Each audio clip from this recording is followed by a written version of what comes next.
Hello and welcome back to another read through of one of my collections, or part of one of my collections. I thought that today we would really get into a kind of relaxing mood, so I'm going to light us a candle.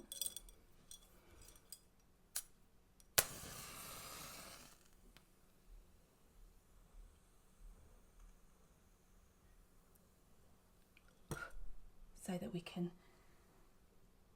really relax and calm and concentrate on the words. I'm going to move that out of the way so that it's not in the way of the book. And today we're going to read a section of Words to Remember, my most recent general collection. I'm going to read the first part of this, which is entitled Out of the Darkness. There's 3 parts to this book: Out of the Darkness, With Love, Into the Light. So today we're going to read Out of the Darkness. But it begins with a poem called These Lines. So let's begin. These lines. I once knew a woman with lines on her face, who'd lived most her life in a much different place, a place where those lines were respected, revered, where it was known they held the wealth of her years. And here, in a place that was scared to grow old, she made us all realise the beauty age holds. For one day she stood and attracted a crowd.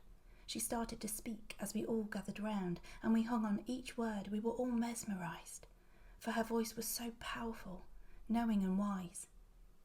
She smoothed down the crown of her hair on her head. Then she lifted her chin and her voice as she said, "These lines are not something to hide or to fear, but something that says, I have lived, I was here. They're not to be counted like bars of a cage, but like rings of a tree that grows stronger with age.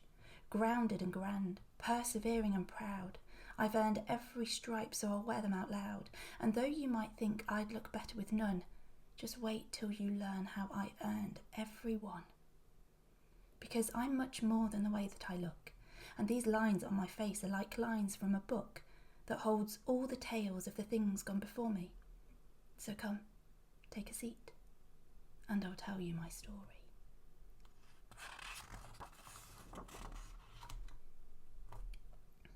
Out of the darkness. You do. A reminder that when the moon isn't visible, when it seems to have ceased its shining, when all along it's had to borrow light from somewhere else just to be seen, it is still full.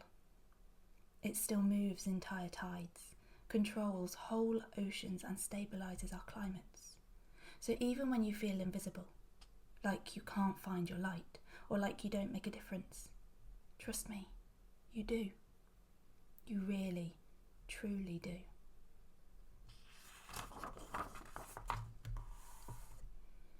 Endurance. In every difficult situation, there will be 2 things that endure: grief and love, darkness and light, despair and hope. They will oppose each other in a seemingly constant battle to come out on top, and where one will be gentle and quiet, the other will be loud and rough. But remember that when you feel overwhelmed by grief, or swallowed by darkness, or swamped by despair, they do not define you, because their opposites are enduring too.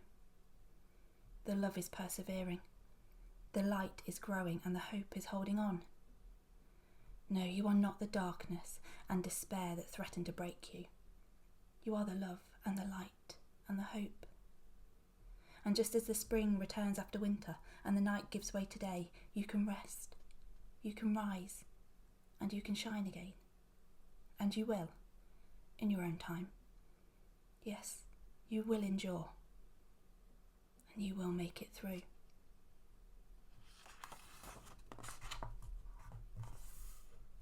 Beautiful mess.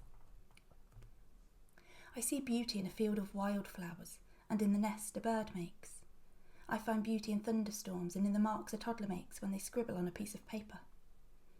I recognise beauty in the wild things, the noisy things, the messy things.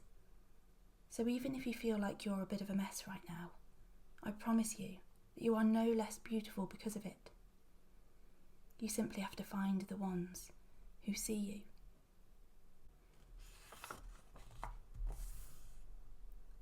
Thorns.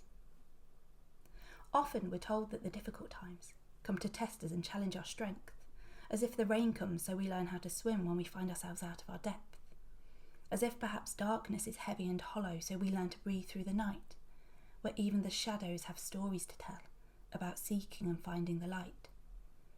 Yes, maybe the wind is a powerful lesson that winter has chosen to send, to teach that like trees we are stable and strong where we're rooted but willing to bend. Perhaps when the waves won't let up for a moment and thunder takes pride in its roar, the storm's trying to tell us to just keep on rowing to get ourselves back to the shore. But maybe they're not here to teach us a lesson as much as reveal who we are, the way that the sky has to fade into black before we can notice the stars. Yes, what if the rain doesn't flood us just so that our breaths become shallower, shorter? But what if it pours till we finally realise we know how to breathe underwater? And what if we choose not to fight the fact that our stories hold darkness and storms? For resilient roses do not bloom alone, but alongside each one of their thorns. So maybe we'll harness the wind and the waves till they're part of our climbs and our falls, for shadows need dark even when they've found light, or they cease to be shadows at all. And then we will breathe in each new drop of rain, to keep growing as if we can't stop, and we'll use every thorn that we meet on the way like a ladder, and we'll climb to the top. Everything. I know there may have been times when you felt like you were nothing, worthy of nothing, deserving of nothing, times when you felt like you simply weren't enough.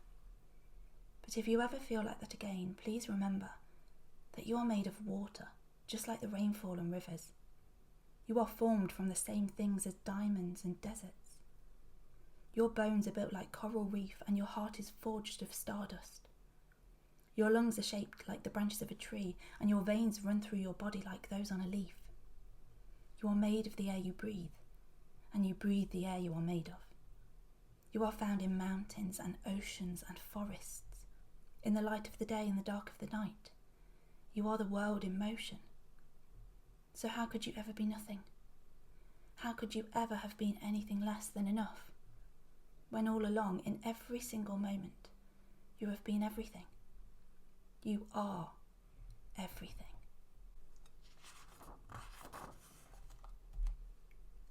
Falling apart. One time I met a woman with a basket on her arm, a basket filled with patches and with fabric, thread and yarn. I wondered why she had it all, and so I walked a while, watching as she greeted other people with a smile. I saw her greet a woman hanging on by just a thread, and a girl who was unravelling with each and every step. I watched her as she stitched together parts all torn and frayed, and as she tied their loose ends with the fabric she had made. And then I watched a man who told her that he couldn't cope. He spoke about the heartache that had snatched away his hope. She listened to him calmly as she measured out her thread, and then she gently held his arm and carefully she said, "I'll hold you for a moment, and I'll treat your heart with care, and it will feel different, but perhaps less empty there." But as I stood and watched her, as she patched his broken heart, I noticed that her dress was quietly coming apart. I realised that the hat she wore had 6 or 7 holes, and the boots she wore upon her feet had barely any soles. The tights she wore beneath her dress were laddered and threadbare, and the jacket round her shoulders was in need of great repair, and now I saw it clearly, that she spent her every day fixing other people, making sure they were okay, patching up and sewing so that they could feel stronger, when they just couldn't keep themselves together any longer. But she too needed love and care, and she too needed help, yet she was spending all her time on everybody else, on making sure that they were fine, to chase their hopes and dreams, while she slowly, without knowing, came apart. right at the seams.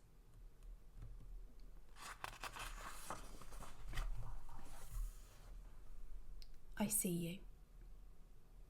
I see you, even when you think you're invisible. I hear you, even when you are silent. And I feel you, even when you have withdrawn. Because I know you, and I want you to know that even when you feel a little lost, even when you want to disappear, I am here. And I will sit in the silence with you, holding your hand, until you feel like you can face the world again. Because, my love, you can. And you will.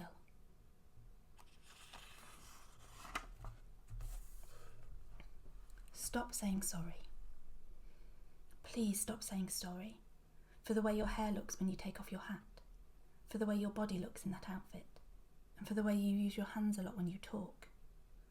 Stop apologising for the way your teeth show when you smile, and for the noise you make when you laugh. Stop saying sorry for not wearing makeup today, for your chipped nail polish, for wearing your favourite sweater again. Stop apologising for things that to others are beautiful and endearing and charming.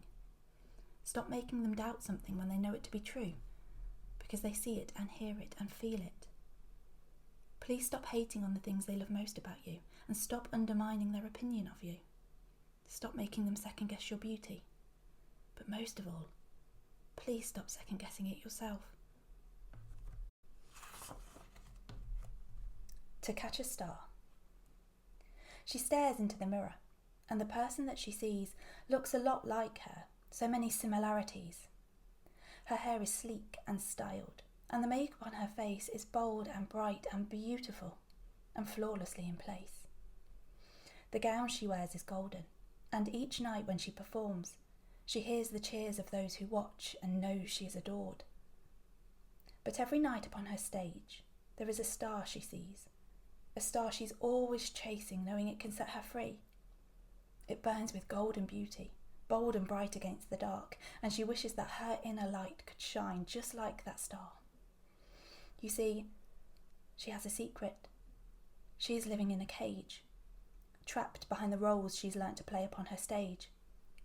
So when the show is over, and the curtain falls at last, when she is all alone with her reflection in the glass, she wonders if they'd love her, if they saw behind the hair, the makeup and the masks and all the costumes that she wears. Yes, she looks into the mirror, and the person staring back is a part she's learnt to play so well, a character, an act. But if, for just one night, she saw herself the way they see her, she'd realise that they love the way her beauty runs much deeper. And if only she could see the way her light burns bright and strong, perhaps she'd realise she's the star she's been chasing all along. Hope. Hope is the thing that keeps you walking through the forest when you're lost and can't see a way out. It's the hand that helps you from your bed each morning when you're not sure how you'll make it through the day. It's the voice that keeps you moving through the darkness, through the tunnel, trusting that the light will appear. So hope might not feel particularly strong, or loud, or powerful, but oh, how it is. It really is.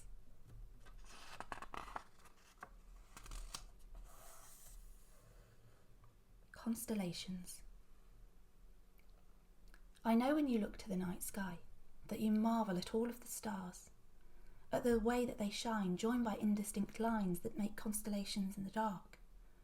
And I know that you see all their beauty and wish you could be beautiful too, because you think that your scars can't compare to the stars, but it all just depends on your view.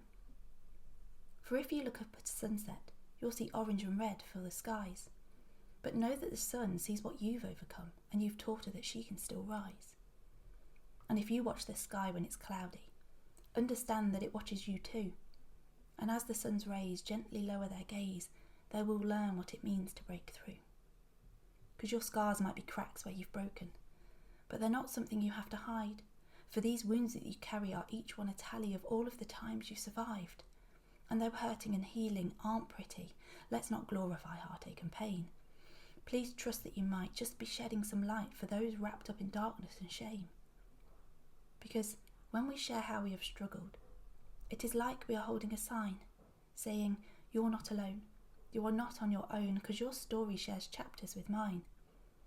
So I know that you look in the mirror and see something to hide, but maybe there are billions of stars looking down at your scars, and it's constellations that they see.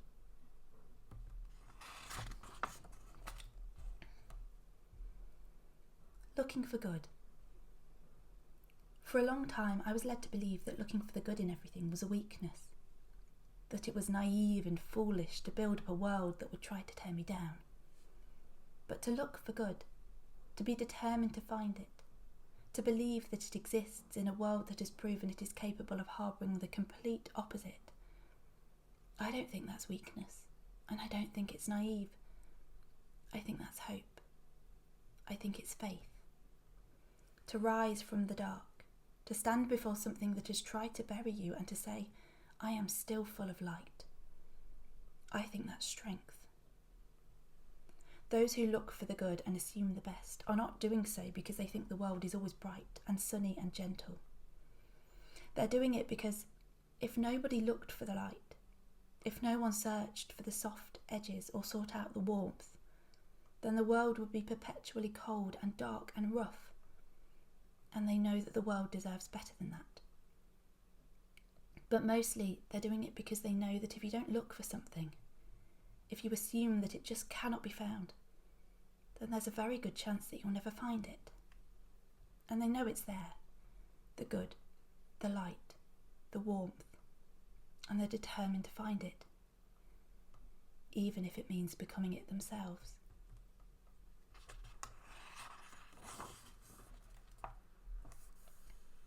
Supernova. She was not the type of girl to summon up the dark, to sit amongst the dead of night and never crave its spark. Instead, she danced on comets, used the stars as stepping stones. She rode on beams of moonlight and she called the sun her home. But if you looked beyond her rays, so warm and fiery bright, then you'd have seen the shadows that had led her to the light, because beneath each moonbeam, every comet, each sunrise, was the darkness that had once collapsed the stars within her eyes. Her heart had once been frozen, and her shine had been eclipsed, but she'd made it through the darkness very slowly, bit by bit. Then she'd watched the world around her, saw what sadness lay behind it, and so she chose to be the light for those who couldn't find it. So yes, they saw her sunshine, saw her sparkle, saw her glow. They recognised her heart of gold, but what they didn't know was that it wasn't easy, and she'd only found the light, because once she'd only known too well how dark it gets at night.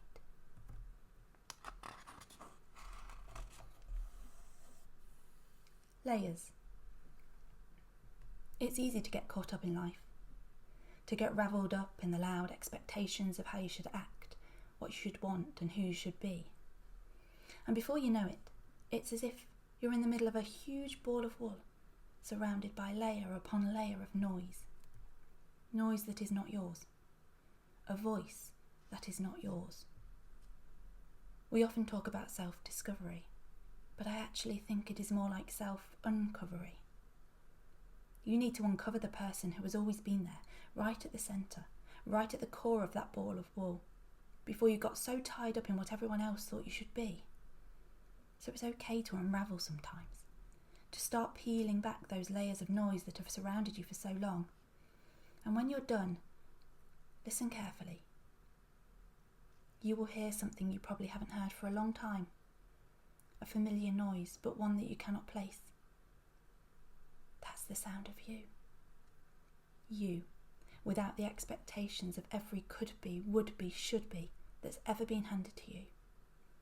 You. Sit with that sound for a while. It might feel a lot like silence, but sit a while longer and listen a little harder, and you'll realise that, actually, it feels a lot like peace.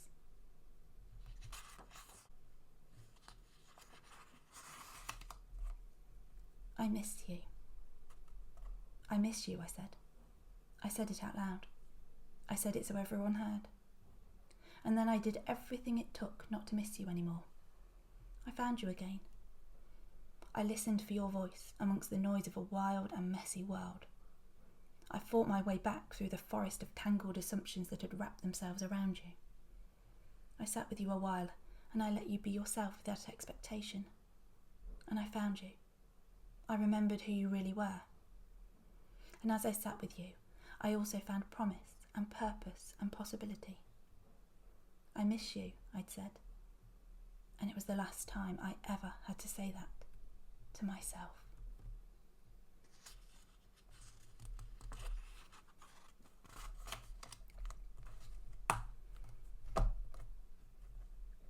Keeper of the Key. As you walk the road of life, you'll find it lined with doors, some that look familiar, some you've never seen before. One will lead to nowhere, whilst another leads to growth. One will lead to happiness, to healing and to hope. Some will lead to sorrow, some to roads of discontent. One might lead you to the life of which you've always dreamt. And as you keep on walking, you'll meet people on the way. Some who'll walk for miles with you, and some who cannot stay. And all along, you'll have a key, ornate and rough and old, and there'll be times you'll think it's meant for someone else to hold. But this key knows your story, one that they don't truly know, and they won't understand the way it must be turned just so. They won't hear it whispering, the way you often do, and they won't know by heart each little dent and rusted groove. So though it may be tempting when life feels a little hard, don't hand over your key to them. It isn't theirs to guard, because one day you'll find yourself standing before a door that might just lead to all the things that you've been hoping for. But only you can turn that key to realise what's behind it. The happiness you're seeking waits for you to come and find it. So trust that you're enough. Believe in all that you can do.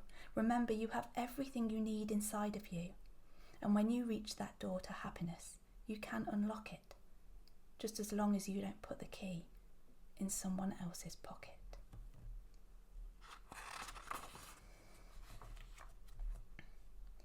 Worries. Put down the bag of worries that you are carrying forward with you into this new day, and set down the sack of regrets that you've been dragging along behind you for as long as you can remember. It is all so heavy, and carrying it so far for so long is crushing you. The worries are a future that may not happen, and the regrets are a past that is gone, and you are not there. You are here, in the present. Don't be pulled so far backwards or forwards that you forget to live here.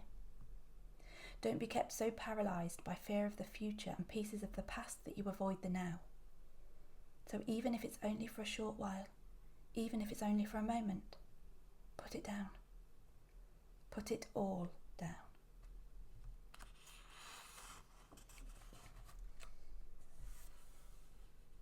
Patience. He wanted things done yesterday, impatient through and through, but a wise old man once told him patience was a great virtue. For one night in the winter, they both took a walk outside, and the old man stood amongst the trees beneath the darkened skies. He pointed to the night, saying, "Sometimes progress can be slow, for those stars were born to shine more than 1,000,000 years ago." He pointed to a nearby tree and said, "Its leaves are dead, but the tree will wait a few more months to grow back what it shed." He gestured all around him and he said, "This winter's night will slowly, gently, gradually give way to summer light. Because nature never rushes, for she trusts in what she knows, that even at a steady pace things gather and they grow. So take advice from seasons, from the trees and from the skies. Trust, don't rush the process, for the process might need time. And watch the world around you.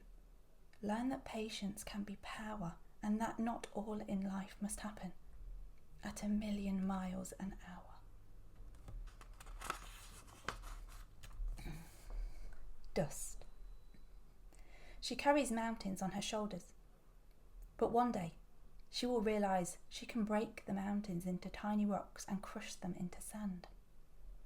And then she will hold out her hands and watch those mountains slip through her fingers. And she will sigh. She will be free of the weight, but her shoulders will always ache. They will always hurt a little. And that's okay, because that ache will serve as a constant reminder of the time she moved mountains and reduced them to dust.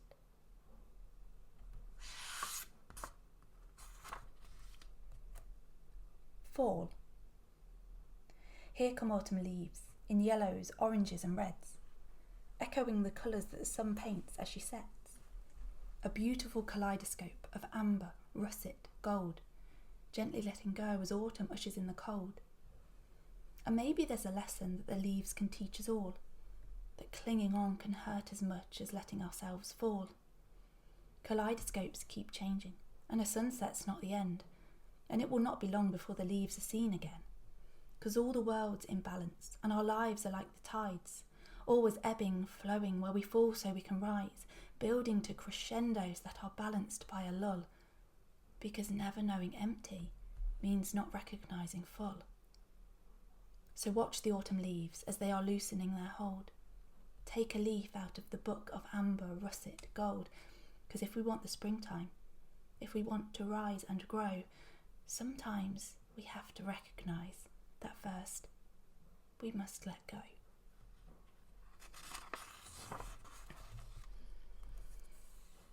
It's time. I've spent the last few days now holding tightly to my branch, watching as the other leaves begin their final dance. The wind blows all around me, there's a chill against the sky, and that is when the tree whispers, "It's time to say goodbye." It tells me now to listen to the song that fills the air, a chorus that will only end when every branch is bare, and though I'd rather stay right here, I'm yielding and resigned. The moment when I must let go is finally here. It's time. But as I'm whirling, twirling, falling wild and fast and free, I find a warm, familiar feeling washing over me. And that is when I realise this feels less like letting go and more as if I'm being pulled towards the ground below. As if I'm being welcomed back to the place from whence I came. As if I'm being reunited with my roots again. As if I'm heading there to rest, away from winter's snow, so that I have the strength come spring to flourish and to grow. So as I'm now descending, pirouetting through the air, I know that I am ready to join the leaves already there. And as I save my last dance for the song that autumn's singing, I realise this is not the end, but the start of new beginnings.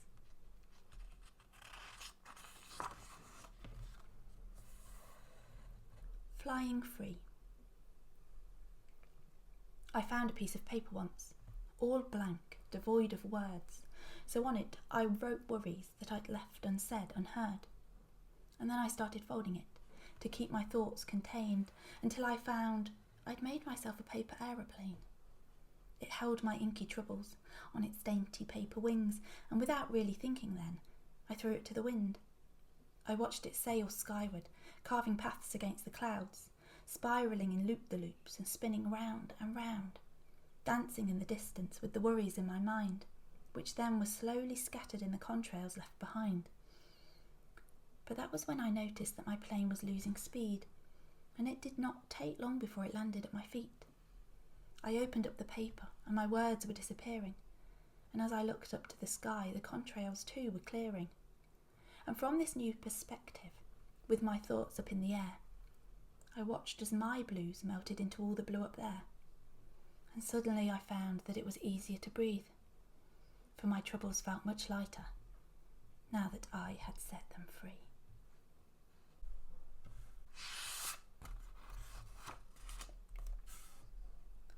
In the wings. There's a child within you, peering at life from behind a curtain. She's been hiding, holding her breath, dreaming in the dark, wondering whether it's safe to come out yet. But curtains only keep out the light when we want them to. And the laughter and the stories and the wonder that are trapped inside of her are now bursting to be set free. Maybe the light has crept in through a crack in the curtains and woken her up. Maybe a new day is dawning. And perhaps as the sun rises, Your inner child is ready to step out of the shadows that she's used as a shield for so long. Maybe she's ready to embrace life, and to be embraced in return for who she is. To feel loved for all the light she reflects back to the world, in the way she sees the wonder of it all.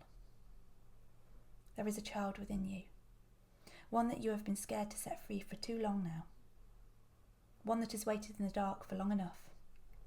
And just like a caterpillar in a cocoon, this child has used the darkness to grow her strength, her courage, her confidence. Yes, she has been growing her wings, and they are ready.